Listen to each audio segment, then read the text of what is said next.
Halo, assalamualaikum warahmatullahi wabarakatuh. Halo teman-teman semua, ketemu lagi di Mendekat pada Quran, serial ya merenungi lah ya, selangkah sedikit masuk ke dalam apa yang bisa kita pahami dari terjemahan Al-Quran, dan kita masih bicara soal kisah Bani Israel yang mengajarkan kepada kita bahwa ya suatu umat itu bisa runtuh karena ya betul-betul menutup diri, menutup pintu pikiran, menutup pintu hatinya dari kebenaran. Padahal kebenaran itu nyata-nyata ada di antara mereka gitu ya. Nah, kita sudah terakhir bahas ayat 88, sekarang kita akan masuk ke ayat 89. Yuk kita bahas di video kali ini.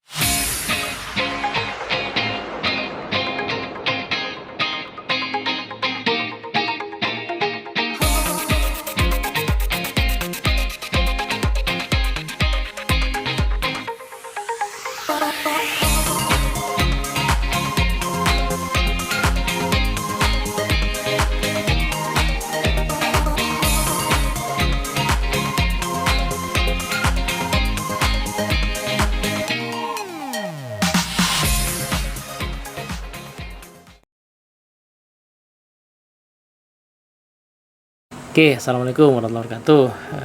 Ayat 89 ini ya sepertinya ya kontinuasi dari ayat 88 ya, yang ketika mereka berkata bahwa hati kami telah tertutup ya. Tertutupnya padahal setelah sampai kepada mereka Al-Quran dari Allah yang membenarkan semua yang ada pada mereka. Jadi Bani Israel ini kan umat yang familiar ya dengan wahyu. Jadi mereka tahu, mereka merasakan yang namanya wahyu itu seperti apa, mereka tahu ya. Ya sama seperti kita misalnya umat Islam ya, umat Islam yang sudah belajar Quran ya, pernah belajar Quran, apalagi cukup mendalami misalnya. Kita tahu lah ya lagu berbahasa Arab ya. Lagu berbahasa Arab dengan ayat Quran itu bedanya apa? Meskipun mungkin kita nggak ahli ya, tetapi kita bisa lah membedakan, ini kayaknya lagu aja ini mah gitu ya, sementara yang ini ayat Quran gitu. Nah di Bani Israel kan begitu, mereka tuh sebenarnya cukup banyak yang apalagi ulamanya ya, itu ahlul kitab itu bukan orang yang sekedar penganut ya, tetapi orang yang mendalami ya gitu. Kalau kata Ustadz Numan, salah satu sebutan ya Allah menyebut ahli kitab itu sebagai al-ahbar. Jadi orang-orang yang jarinya itu hitam ya karena banyak menulis dengan tinta pada masa itu, dan sampai sekarang ya orang-orang Yahudi itu punya tradisi ya keilmuan yang luar biasa gitu ya. Kedalaman mereka mendalami dan mengembangkan kitab-kitab mereka itu luar biasa. Jam belajar mereka ya untuk menjadi ulamanya mereka itu luar biasa. Nah sehingga mereka tahu persis ya, ketika ada wahyu yang namanya Quran ini, mereka tahu persis bahwa ini wahyu betulan gitu. Dan wahyu ini membenarkan ya, semua apa yang telah pernah mereka terima, apa yang ada di Taurat, apa yang ada di Injil itu dibenarkan. Mereka tahu itu ya, tetapi ya kenyataannya mereka membangkang ya. Dan ada dalam sejarahnya ada kisah kan ya, jadi ketika Bani Israel itu sebelum diutusnya Nabi Muhammad itu, mereka masih berharap ada nabi terakhir, dan tentu saja mereka berharap nabi terakhirnya berasal dari mereka. Jadi setiap kali mereka mengalami perseteruan, mengalami perang gitu ya dengan suku-suku lain, itu mereka selalu berharap bahwa nanti nih, tunggu aja nih kalau nabi kita datang gitu kan. Dan ketika nabinya datang cuman bukan dari golongan mereka ya, mereka tolak, padahal dulu ini adalah nabi yang mereka tunggu-tunggu gitu ya. Jadi ternyata setelah sampai kepada mereka hal-hal yang telah mereka ketahui itu, mereka mengingkarinya. Jadi mereka tahu Nabi Muhammad itu nabi, mereka tahu Al-Quran ini adalah wahyu, mereka familiar dengan hal itu, tapi mereka mengingkarinya. Maka laknat Allah bagi orang-orang yang ingkar. Jadi orang-orang yang seperti ini ya Allah berikan laknat ya Allah, putus ya dari kenikmatan beragama, dari kenikmatan merasakan kondisi spiritual gitu ya, ketersambungan dengan Allah gitu. Sungguh sangat buruk nih di ayat 90 ya, sungguh sangat buruk perbuatan orang-orang yang menjual dirinya dengan mengingkari apa yang diturunkan Allah. karena dengki bahwa Allah menurunkan karunia-Nya kepada siapa yang dikehendaki di antara hamba-hambanya. Karena itu mereka menanggung kemurkaan yang bertubi-tubi dan azab yang menghinakan ditimpakan kepada orang-orang kafir. Nah, disinilah mulai terbuka. Jadi pengingkaran mereka kepada Nabi Muhammad itu bukan karena mereka tidak tahu bahwa ini adalah wahyu yang benar, tapi karena mereka tidak terima nabinya kok tidak datang dari golongan mereka. Apalagi nabinya datang dari golongan Arab ya, yang dianggap tidak berpendidikan gitu ya. Ya kan banyak orang Arab nggak bisa baca tulis kan. Keunggulan orang Arab itu adalah di tradisi lisan ya, tradisi hafalan. Nah, tapi orang Bani Israel merasa mereka lebih well educated gitu ya. Dan ya mereka sudah punya sistem keulamaan gitu yang mungkin kalau zaman sekarang sudah sampai ada sistem S1, S2, S3 begitu ya. Tiba-tiba nabinya ini kok datang dari orang yang tidak bisa baca tulis gitu ya, dari bangsa yang dianggap less educated gitu. Nah, mereka nggak terima itu sehingga ya mereka dengki. Ini problemnya. Jadi poin utamanya sebenarnya kedengkian ya, bukan kebenaran tapi kedengkian. Nah, ini yang berbahaya kan. Gitu. Jadi kedengkian itu menutup kita dari kebenaran. Nah, kalau kita refleksikan ya, barangkali kita mungkin tidak ya enggak se ekstrim Bani Israel lah ya, yang ya, karena kan kenyataannya mungkin kita sudah menerima Islam ya, atau mungkin sudah lahir Islam, tapi kedengkian itu mungkin aja masih terjadi ya. Misalnya ya adalah kenyataannya di dunia Islam ini orang-orang yang Allah kasih keistimewaan yang memahami agama misalnya, tetapi mungkin tidak lewat jalur pendidikan formal yang berlaku sekarang. Dia tidak menganut jalur S1, S2, S3 pendidikan agama misalnya begitu. Kemudian diremehkan. Ada nggak begitu kondisinya? Ada ya. Ada orang-orang yang menguasai agama tetapi diremehkan oleh orang-orang Islam karena wah dia kan siapa itu, pendidikannya dari mana itu, sanatnya dari mana itu. Poinnya bukan kepada esensi ya, bukan kemudian dipelajari yang dikuasai ini benar apa enggak, bukan itu, tetapi lebih kepada hal-hal yang sifatnya permukaan. Nah, ini yang berbahaya ya, ketika umat Islam sudah hanya berbicara hal-hal yang permukaan yang sifatnya kulit-kulit. Nah, ini berbahayanya. Nah, kita kemudian mulai kehilangan kemampuan melihat esensi. Padahal Allah sangat mungkin kasih keistimewaan kepada siapapun ya. Kalau Allah menghendaki, Allah bisa kasih keistimewaan kepada siapapun. Dalam kisah Nabi Yusuf misalnya ya, Nabi Yusuf itu dikisahkan beliau itu punya keahlian dalam mengelola keuangan negara kan ya. Dan kalau kita lihat sejarahnya Nabi Yusuf, kayaknya ya nggak mungkin beliau itu sekolah ya. Orang di Mesir itu jadi budak dulu ya kan, jadi budak kemudian dijebloskan ke penjara gitu ya. Ya dari mana beliau bisa belajar ya? Ya Allah yang menghendaki beliau gitu ya. Allah yang kasih ilmu. Sangat mudah bagi Allah untuk kasih ilmu kepada seseorang. Apalagi orang yang dipilih sebagai nabi gitu. Jadi bisa jadi bendahara negara gitu ya. Levelnya menteri kan berarti paling tidak ya. Level menteri itu kan ya tinggi sekali kemampuan intelektualnya. Yang jelas beliau tidak berasal dari kalangan yang melalui pendidikan formal kan gitu. Kalau Allah menghendaki bisa aja terjadi. Nah, disinilah hati-hatinya kita sebagai umat Islam untuk jangan sampai terjebak ya dengki karena melihat hal-hal yang sifatnya permukaan gitu. Nah, sehingga impactnya ya perilaku kita bisa kayak gini nih ya 91 ya. Apabila dikatakan kepada mereka berimanlah kepada Al-Quran yang diturunkan oleh Allah, mereka menjawab, kami beriman pada apa yang diturunkan kepada kami. Jadi sampai betul-betul nggak mau ya menerima, bahkan mencoba untuk terbuka ya, open minded pada Quran dan merasa cukup dengan apa yang diturunkan kepada mereka. Mereka merasa Taurat, Injil itu sudah cukup bagi mereka. Nah, tapi disinilah paradoksnya ya. Namun mereka ingkar pada apa yang diturunkan setelahnya, padahal Al-Quran adalah kitab yang hak yang membenarkan apa yang ada pada mereka. Katakan Muhammad, Mengapa kamu dahulu membunuh para nabi Allah jika kamu orang-orang yang beriman? Nah, tadi kan mereka mengatakan bahwa kami beriman pada apa yang diturunkan kepada kami. Berarti beriman kepada kitab, pada ajaran yang diturunkan kepada melalui nabi-nabi kan. Nah, tapi kenyataannya dalam sejarah kamu membunuh para nabi tuh. Jadi apa benar kamu itu beriman? Kan gitu kan? Nah,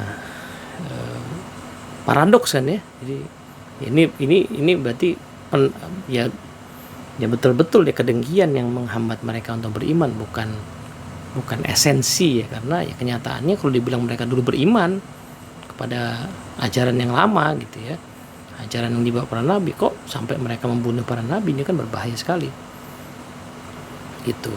Nah, kalau direfleksikan kepada umat Islam sekarang ya, kalau betul kita umat yang beriman kepada ajaran Islam, maka harusnya sikap kita kepada para ulama itu adalah sikap yang penuh respect, penuh hormat ya. Tapi kenyataannya kadang-kadang kita pilih-pilih nih. Ada ulama yang kita hormati, ada yang tidak kita hormati. Oh ya, habis saya nggak cocok sama yang ini. Loh ya, gimana? Ya kan, gimana mungkin kita bisa milih-milih cocok nggak cocok? Ya, ulama itu kan tentu saja tidak sekelas nabi ya. Ulama itu sehebat-hebatnya ulama tetap tidak sekelas nabi, sehingga pasti ada kelebihan dan juga ada kekurangannya ya. Menguasai di satu bidang sangat mendalam, mungkin di bidang lain nggak terlalu. Atau ada ulama yang mungkin tidak ya, dibandingkan orang awam tentu saja mendalam, tetapi penguasaannya sangat merata ya, di berbagai bidang gitu kan.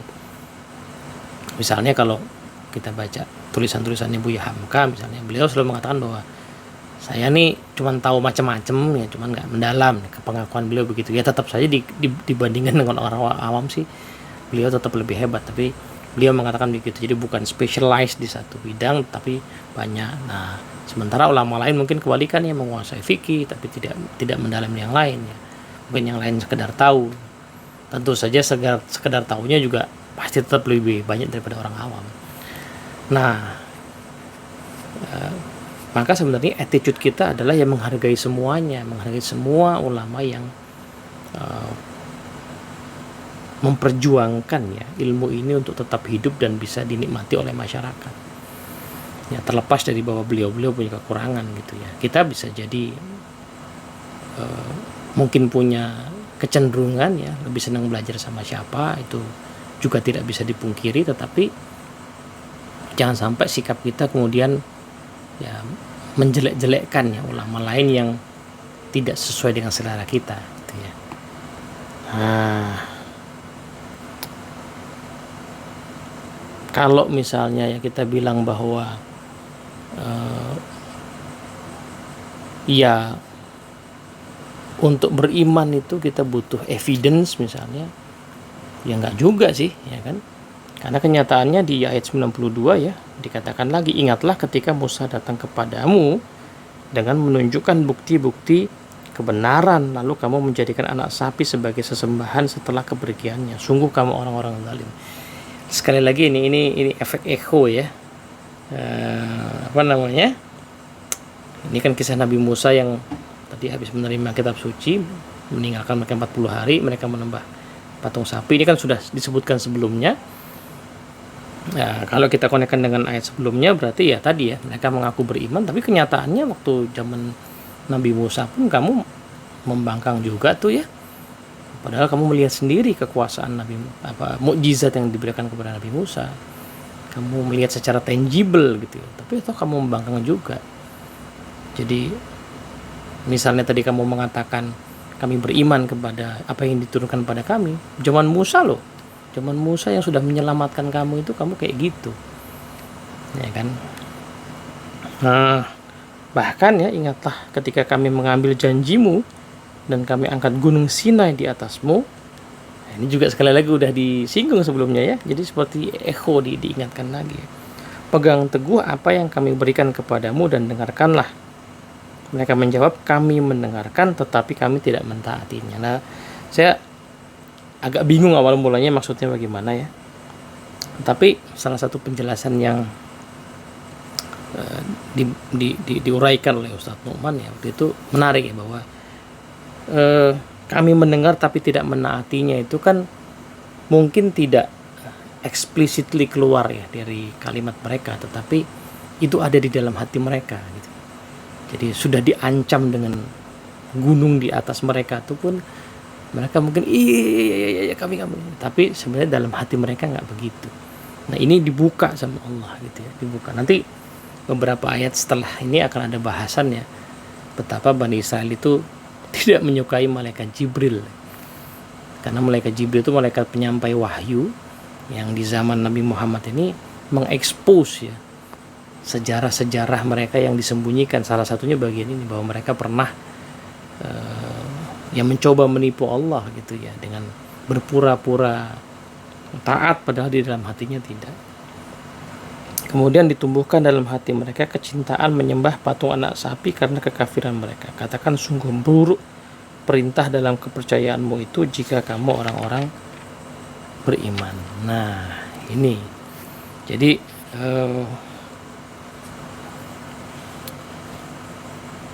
dari kisah panjang ya Bani Israel ini kita kita merenung, kita berefleksi bahwa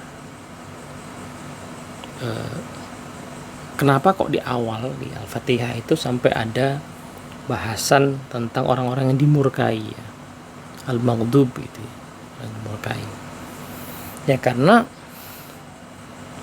manusia bisa sampai sejauh ini ya, yaitu bisa sampai pura-pura beriman, pura-pura mengaku bahwa mereka beriman, membunuh satu sama lain, membunuh para nabi gitu ya. Bahkan ketika diancam oleh Allah akan ditimpa oleh gunung, berani-beraninya pula ya mencoba menipu Allah gitu dengan mengaku beriman dalam hatinya tidak. Ini kan sebuah ya, pameran membanggakan yang luar biasa, sehingga ya wajar ya kalau kemudian mereka termasuk golongan orang-orang yang dimurkai. Dan kenapa ini diceritakan kepada kita? Karena kita diberi keistimewaan dengan risalah gitu ya. Ada kemungkinan ya kita juga ya bisa melenceng seperti itu ya, ketika kita memandang keistimewaan kita sebagai pembawa risalah Islam ini sebagai hal-hal yang sifatnya permukaan. Kita bangga dengan ya berkhatam berkali-kalinya kita bangga dengan sholat kita yang banyak, tetapi kenyataannya sholat, baca Quran, infak itu kok nggak membekas dalam perilaku ya kan. Nah itu yang harus diwaspadai, karena Bani Israel dulu kayak gitu melencengnya, terlalu fokus pada hal yang permukaan dan lupa pada hal yang sifatnya perilaku gitu ya. Harusnya sholat kita, ibadah kita itu kemudian terekspresikan dalam perilaku-perilaku yang baik ya. Nah, kenyataannya nggak mesti tuh kalau kita berkaca pada Bani Israel. Itu ketika yang dipikirin hanya hal-hal yang sifatnya permukaan tadi. Dan itulah sebenarnya ya kalau dari yang beberapa penuturan yang saya dapatkan adalah ya, sampai sekarang ya, misalnya Bani Israel itu ya sangat concern ya dengan agama mereka dari sisi ritual gitu. Nah, tetapi ya ruhnya kosong gitu, imannya nggak ada. Yang bagaimana mungkin iman itu ada ya ketika tadi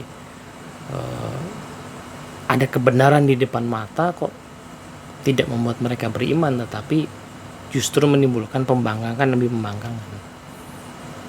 Di zaman sekarang ini umat Islam tidak kekurangan lagi akses terhadap pengetahuan keislaman ya. Zaman dulu mungkin bolehlah kita mengatakan bahwa ya di sekeliling saya nggak ada guru ngaji misalnya. Zaman sekarang kan udah nggak ada lagi. Kita bisa belajar ngaji lewat apps ya. Nah, kalaupun mau belajar offline juga kayaknya at least ya di Indonesia itu TPA di mana-mana misalnya, atau pembelajaran Quran di mana-mana. Kalau di kotanya terbatas juga ya internet bisa menghubungkan semuanya. Aksesnya udah nggak ada batasan ya. Ini tinggal soal apakah kita mau masuk lebih dalam atau kita mencukupkan diri dengan hal-hal permukaan. Oh, saya udah Islam, udah cukup lah gitu. Saya udah Islam, udah sholat kok, udah cukup lah gitu. Saya masih puasa kok, udah cukup lah gitu.